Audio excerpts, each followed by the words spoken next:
Stop. Assalamu alaikum wa rahmatullahi wa barakatuh. Barkanmu da sake dawowa a cikin wannan shiri da mun ka samu suna POS Lecture. Wannan shine episode 13. Insha Allah a yau a cikin wannan bidiyon na zaɓi na koya mana wani abu mai matukan muhimmanci, kamar yadda kuka sani dai a matsayinka na wato agent ko kuma BO wato business owner, musamman mai amfani da POS irin ta Money Point.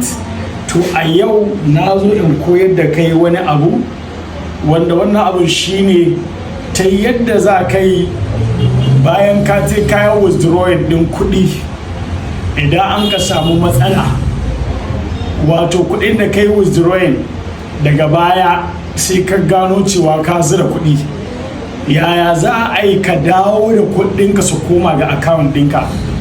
Yes, it's possible. Wato zai yiwu da ATM ɗinka. Mafi yawanci mun riga mun sani, ban sanar mai yanzu ba, amma na san lokacin da Money Point idan za ka sayi POS ɗin sai a ce sai an haɗa ma da ATM.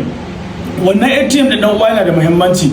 Lokacin da ka samu kanka a wani wuri ko kuma wato wani gari kana son ka cire kuɗi ko Shoprite ko wani abu, sai ka sa kila maimakon 100 ko kuma in ce 120, sai ya zama to ka ƙara 0 ko kuma ka sa 150. To don haka yanzu an samu matsala, kuɗin ya yi yawa, ya zarce. Ta yaya za kai ka dawo da kuɗin ka? Shin zai yiwu ba sai ka koma wurin mai POS ɗin nan ba ka dawo da kuɗin ka ga account ɗinka?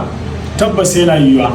Ku biyo ni a cikin wannan bidiyo ɗin don in yi muku demonstration, wato in gwada muku step by step ta yadda za ku yi reporting, wato ku yi lodging dispute, wato ta yadda za ku yi kuɗin ya dawo a account ɗinku. Sai dai kada ku mance yin wannan abun in dai har ka tabbatar da cewa kuɗin nan misali sun dawo ma, ka zo kuma ka ce baka ba a tura ma kuɗi ba, shi ma kana iya fuskantar matsala, domin ana iya blacklist ɗin BVN ɗinka ko kuma account ɗinka. Don haka yana da kyau ka yi abun bisa gaskiya. Idan kwastoma ne ya zo ya cire kuɗi bai baka kuɗinka ba, to ga yadda za ka yi wannan kuɗin ya dawo ma. Shekaran jiya can da ta wuce akwai dan uwa wanda ya ba makani na POS, maimakon ya cire 160 da wani abu sai ya cire naira 160 da wani abu. To wannan bidiyo din kai ma zai amfanar da kai, saboda ta wannan bidiyon ne za ka fahimci ta yadda za ka yi reverse wannan kudin naka ka dawo da su a cikin account ɗinka exactly wannan 160 da wani abu da ka cire, domin saboda lodging dispute ɗin da za ka yi shi zai tabbatar ma da kamfanin za su tura request, daga ƙarshe dai kudinka za su zama safe. Ku zo mu je in gwada muku yadda abun yake. Na'am, kamar yadda kuke gani, wannan shine hanyar da nake so in koya muku, wato ta yadda za ku dawo da kuɗinku bayan kun je kun yi withdraw, ko kuma kila an zo an yi withdraw wurinku amma kuɗin bai sauka ba, sun koma wurin customer. Ga wannan hanyar da za ka bi daga ciki shine bayan ka shiga cikin application ɗinka na POS ɗinka kamar haka, za ka ga yanan duka ga ATM kanan da sun kai withdraw, wato sai ka taɓa wannan view all ɗin ga shi na taɓa, yawwa duk ga transactions sun buɗe, sai ka zaɓi wanda haka tunanin cewa tabbas shine ka samu wato yaƙini akan cewa wannan shine transaction ɗin, sai ka taɓa kamar haka. Bayan ka taɓa shi kamar haka sai ka yi scrolling zuwa ƙasa, za ka ga wurin da an ka rubuta initiate refund. Yawwa to wanga wurin da an ka rubuta initiate refund, nan wurin za ka shiga sai ka taɓa shi kamar haka. Ga shi na taɓa, to kaga ga ya nuna ma warning, requesting a refund on a transaction that you got value for is a fraudulent act. To shi yasa nan ma bayani a cikin bidiyo da ka kalla daga farko cewa ka tabbatar da kuɗin nan ba su shiga POS ɗinka ba, kada ka je bayan kayan receiving kuma ka je kama wani customer haka nan don kuɗi su ƙara dawo ma. So yayin ne don haka idan kai haka nan ya zama fraudulent act. and your debit card and BVN can be blacklisted. Wannan ATM din naka da BVN ɗinka ana iya rufe su gaba ɗaya idan an ka same ka daga wannan laifin. Yawwa, to ga yana idan ka yarda I did not get value sai ka taɓa shi cewa lalle tabbas wannan value din baka yi receiving ɗine ba. To kana taɓa nan wurin I did not get value, ga yanan ne zai kawo ka wato inda za ka rubuta abun nan, wato dispute ɗinka, ga yanan ne lodge successfully. To refund ranking money point za ka ga cewa ga suna wurin suna ɗauki wato first, wato when you use your money point card to withdraw from POS agent. Gashi nan wannan shine kamar yadda kuke gani hanyar da aka yi taɓa nan ka ga ranking ɗin ga sunan cewa lallai money point ita ce ta farko, ATM withdrawal ma in ka diba su ne na farko. To wannan shine hanyar a takaice, don haka Allah ya sa mu dace kuma ya sa kowa ya gane ya fahimci yadda abun yake. Mun gode. Amma kafin nan idan yanzu kun kai join ɗinmu ku yi mana subscribe a YouTube channel ɗinmu, sannan kuma ku muna sharing, ku danna mana liking. Za ku iya taɓa alamar ƙararrawa domin samun bidiyoyinmu a kowane lokaci idan mun ɗora. Mun gode. Kada ku mance wannan wato bidiyo da muke kawo muku kamfanin TK1 Communication ne bangaren data services su suka ɗauki nauyin kawo wannan bidiyo.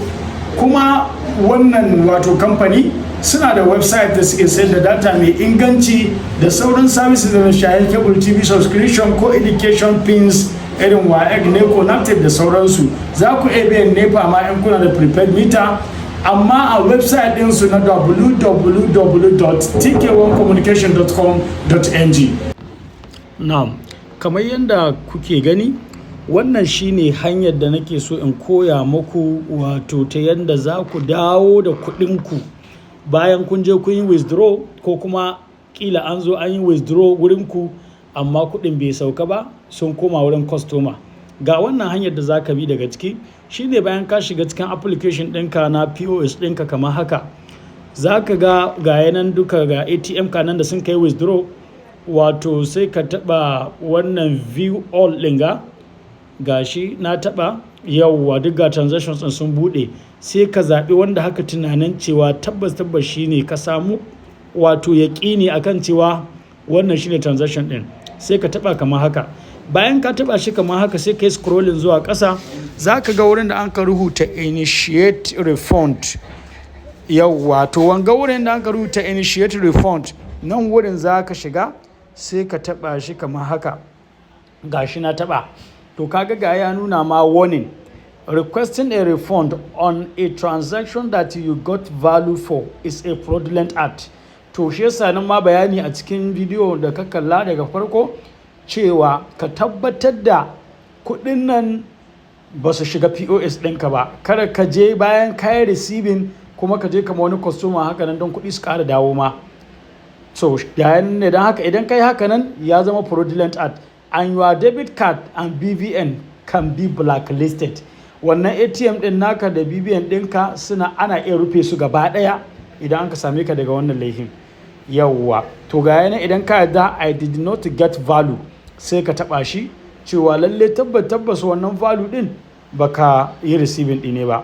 To kana taɓa nan wurin I did not get value, ga yanan ne zai kawo ka wato inda za ka rubuta abun nan, wato dispute ɗinka, ga yanan ne lodge successfully. To refund ranking money point za ka ga cewa ga suna wurin suna ɗauki wato first, wato when you use your money point card to withdraw from POS agent. Gashi nan wannan shine kamar yadda kuke gani hanyar da aka yi taɓa nan ka ga ranking ɗin ga sunan cewa lallai money point ita ce ta farko, ATM withdrawal ma in ka diba su ne na farko.